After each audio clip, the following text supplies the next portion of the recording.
So this morning we have Rachel McKinnon, who is Parkinson's specialist nurse, and she will be taking us through all things Parkinson's and vision. Over to you, Rachel, when you're ready. Hi, good morning, everybody. Um, Thanks very much, Stacey, for asking me to come and talk to you guys. I've actually done this presentation before, so just maybe a little bit of new stuff, not a lot though. So if you have sat through it, I'm sorry, but anyway, it's always good to go over it. So I'm just going to share my screen, and I think it's this. Is that right? Does that look right? Just need to swap your display Yeah. Okay. settings. Yeah. Okay. Sorry. It's funny how it does that, isn't it? Swap. Yeah. Thanks. Yeah. Okay. There you go. Yep, Yeah. all good. Okay. Alrighty. And everyone can hear me okay and all good to go. Okay. So we're going to talk about vision and Parkinson's. And Stacey's already told me that there's a couple of questions that have been submitted. So we might get to those at the end of the talk. Um, I just want to acknowledge Kathy Melton, who actually put together this presentation, a lot of the content. She's the 1-800 Infoline extraordinaire. I know I'm preaching to the converted, but we know that Parkinson's is a progressive, insidious neurodegenerative disease. And we're still always looking at the prevalence of people around the world and particularly in Australia, but we think probably about 70,000 people in New South Wales. And that doesn't include, the people in care as family members. And we know that it's a motor or a movement disorder, which can have a tremor, stiffness, slowness, and some postural instability. And there's a host of non-motor symptoms. Typically, there's not a lot of well, so far there's not been so much research about how Parkinson's can impact upon vision, but there's certainly some data around impairment of the movement of the eyes and some data about how visual spatial impairment can occur. So sort of like sensory deficits or the way that you perceive things in space. So I guess a lot of people that I do when I'm talking to them in their assessments, they tell me that they've had some visual problems, and is it related to Parkinson's? They've been to an optometrist, they've been reviewed by an ophthalmologist, and probably said there's actually nothing wrong that we can see with your eyesight. And I think that was a common theme that I have when I do assess patients. I always ask and say, did you tell these people that you have Parkinson's disease? And interestingly enough, there's been a little bit of research, I'm not sure where it's heading or how far it's come, but they about looking into the retina, which is a part of the eye, to see whether there's any possibility of diagnosing Parkinson's through assessment of the retina and the choroid. So there's obviously, if that's the case, then it's probably significant that there are probably some changes to the the anatomy of the eye with Parkinson's. Does that make sense? Yeah. Okay. So a little bit of physiology. So with the eye, there's a number of muscles in the eye that actually help it move. So you don't need to. There's 6 muscles essentially. So this superior oblique muscle, it's responsible for turning the eye up, and the inferior oblique makes the eye move down, and these lateral and medial rectus muscles can help the eye move from side to side. And it sort of operates like a marionette, these muscles. Okay. And it's really important to think about muscles, because what gets affected in Parkinson's is muscles. And then there's another little one at the back called the superior oblique, and that helps it rotate the eye in conjunction with the other muscles of the eye. So it's pretty, there's quite a lot of muscular work going on in moving your eyes around. We have the retina, and so that's the innermost layer of the eye. So images get projected onto the retina. There's a whole bunch of nerves called rods and cones that you've probably heard about. I think cats have way more rods and cones than humans, and that's why they're so good at sneaking around in the dark. And they respond to the light. And then these nerves attach to nerve fibers that eventually become this optic nerve. Is my cursor working okay, Stacey? You can see that. So the optic nerve is what transmits the signals of vision to the brain, and that's how we process visual information. So it's really, we're pretty complicated people, aren't we? Our anatomy, this little eye that has so many functions working. So, and where the information gets transmitted to is to the brain where it gets analysed. So it's the occipital lobe at the back of the brain, and that's where we what's the word, process the information about vision. There is some studies to say that people with Parkinson's are unable to distinguish color or shade because of the loss of dopamine as well. So there's always a reason for people's visual deficits. Not just that they're getting old, there could be Parkinson's deficits. So if you've been to your neurologist or your nurse, you know that we do actually look at eye movement. So we look how the eye goes from side to side when we get people to keep their head straight. So following a pen or a finger without moving your head. I believe one of the participants, Stacey, has PSP, progressive supranuclear palsy, and we know that people with PSP often have difficulty looking down and up. So this is these saccadian movements. So they go like they bump up and down, and also we look at whether the eyes do move smoothly. So we call that pursuit eye movements. And then the other thing that we're looking at too is how people's abilities to converge onto something at the same time. So for instance, when you're reading, you need to have convergence. Keeping everybody on track here. So these are all the parts of the test that we're looking at with eyes. So yeah, eyes are really, really important in our neurological assessment of people with Parkinson's. And it can tell us some things. So people who have that awful difficulty looking downwards, we may suspect that it might be PSP.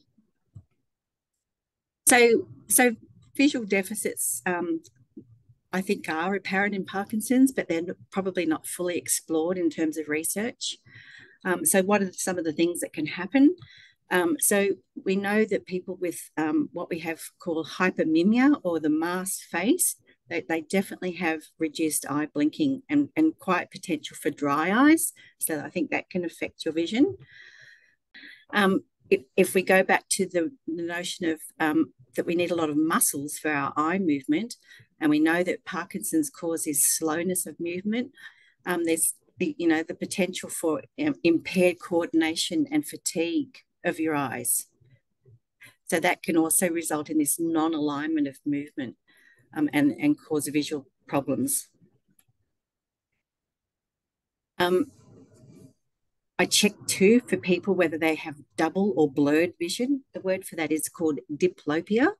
And in one study, 30% of people reported having double vision in Parkinson's. And I think probably it's when you have issues tracking. So maybe when you're reading and you're trying to track your eyes across the page and back, that there may be slowness in those muscle movements. So that can result in this blurred vision. I think too, fatigue plays a big role. And we know patients with Parkinson's experience a lot of fatigue. So I'm sure that also contributes to double and blurred vision. So they're kind of like the motor part of it. But I think also too, there's a lot of discussion around visual spatial orientation. And that means having the ability to judge space or distance between objects. And that can be impaired. So that means it makes it difficult to move around or negotiate space. I check your driving ability too. And there are definitely some studies that have shown that there's impairment in this visual spatial temporal processing. So that means that before was about the actual muscles of the eyes and slowness, but this is actually about how you're processing the information. And this has been shown in some studies. So you're not all going crazy if you do have visual problems. There's reasons behind potential visual impairment. If you have done some cognition testing, a part of that cognition test is to measure your visual spatial orientation, because if you are having difficulty negotiating things in space, that can also affect in cognition. So it's not just about memory and things, it's also about this visual spatial orientation. In addition to the muscles that move the eyes, then we've also got to open and shut our eyelids. And so again, there's muscles that operate these eyelid elevation. And in some people, the muscles can spasm, and the word is, it's called blepharospasm. So that means that the eyelids shut tight, or there's repeat twitching, or there's difficulty opening the eye, or it's hard to close the eye. So it's looking around like this. And that also happens probably a bit more in people with PSP too. So then other things that can affect vision, believe it or not, let's factor in illusions and hallucinations. So we know that in Parkinson's, these can actually occur early in the disease. We tend to think that that's usually a side effect of medications, but we do know that people have what they call a presence phenomena. So there's a sense of someone being in a sense of presence. So, you know, people think there's someone in the room, but turned around, there's actually no one there. And then there's been a lot of studies around visual hallucinations as well, and how they differ from people in Parkinson's to other people that have maybe psychiatric symptoms. So, and seeing if the mechanism is the same. There's evidence that these visual hallucinations can increase as the disease progresses. And so that loops back into looking at research about visual function as a risk factor for developing hallucinations as well. So it's all very complicated but cyclic. We know in visual hallucinations in Parkinson's that they can occur with people with and without dementia. They're often described as non-menacing images to more complex images of people, and particularly children. There's a theory, it's called the Lilliputian theory, or small things and animals and scenery.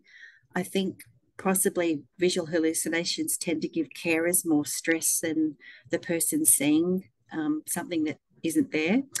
And it can also occur it can occur with and without medications.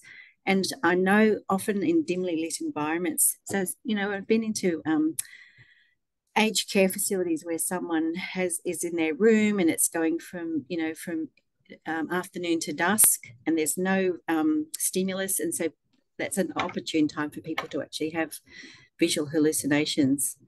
And also another time it occurs is when people go from dreams, we're having really vivid dreams upon awakening. So they'll describe, a gentleman said that he would be dreaming about his wife who was making him a cup of tea. And when he woke up, he could actually still continue to see her, at the end of the bed with a cup of tea. So they're, visual impairment. Also, there's a lot in the literature about glaucoma and medications for Parkinson's. So glaucoma, if you don't know, is just when the intraocular pressure gets raised in the eye, and it can cause a lack of this flow between the aqueous and the vitreous humor. So that can impair vision as well, and that occurs a lot of people regardless of Parkinson's. So I guess the check is that you check with your GP that some of the medications may be contraindicated if you do have acute or chronic glaucoma. Always have a look in our databases to see what's happening in the research field about vision and Parkinson's. So one centre I noted had in 2022 enrolled 43 patients, 7 females, 36 males. They had the ages between 50 and 86 years of age, and they had a PD diagnosed approximately 4.5 years. And what they found was that 40% of people had decreased vision associated with reading, and that their vertical gaze, so up and down, surprisingly, was more impaired than the horizontal gaze across. So always interesting. I always thought it would have been when people are reading and moving across a page rather than looking up and down. But that was an interesting finding. Um, and so what they were saying is that the convergence insufficiency was also the most common binocular vision dysfunction, and conversion insufficiency with oculomotor dysfunction and vertical gaze, so 14% and 18%. And so what that meant was that the eyes were unable to work together when looking at a nearby object. So again, there's evidence that Parkinson's can affect vision. Another article I read in 2018 pointed to visual disturbances in Parkinson's disease and basically concluded that it was underreported, underrecognized, and poorly understood, which seems to be a common theme with Parkinson's patients, don't we think? Such as pain. And that was there was an article by Werthenheimer called Vision in Parkinson's Disease from the Patient's Perspective. This study was about they used a vision symptom scale called the PAV-SS. So it was a 44-item vision test, and disease duration was more important than the age. And I think that's important because, people say, well, I'm just getting older and that's why my vision's being affected. Anyway, out of that, they realized that reading difficulty, glare sensitivity, visual fatigue, nighttime vision difficulties, and blurred vision were common themes in that scale for people with Parkinson's. And so it wasn't related to their age, it was related also to disease duration. I think too, there's a lot of self-reported perspectives of people with Parkinson's, that we need to listen more to people with Parkinson's so that we get a better understanding of visual disturbances, and then we can do some assessment strategies, and treatment is another important part of our assessment. I'm not saying vision is not affected by Parkinson's, much like when the doctors say pain is not related to Parkinson's. So tips for good eye vision and care: getting your eyes tested with an optometrist, reviewing your vision with a GP, always excluding other causes for double or blurred vision, such as diabetes, getting a good night's sleep. And I'm not being silly, but I know that sleep is difficult with people with patients, but a good night's sleep also helps. Using the artificial tears to manage dry eyes, which you can actually get over the counter. Making sure that there's good lighting around to reduce falls if there's issues with visual spatial orientation. Sometimes we can use Botox injections for the blepharospasm when the eyes are, tightly shut. And also making that you've got correct position of your glasses on your face, particularly if you have a bit of postural stooping. Okay, they're really important tips. Parkinson's New South Wales have an excellent vision and Parkinson's information fact sheet, and I always have suggested that people take that with them when they're going off to have their eyes tested, to really let the tester know that the person does have Parkinson's as well. Especially when eye tests come back saying there's nothing wrong with your visual field or your visual assessment, but you're still having problems. I think people think that they must be not believed, or that they must be going mad because they can't find anything. And finally, just stay in touch with us. If you guys knew, I used to work over with Parkinson's New South Wales, and I've moved over to Neuro. So happy for clinical assessments at any time.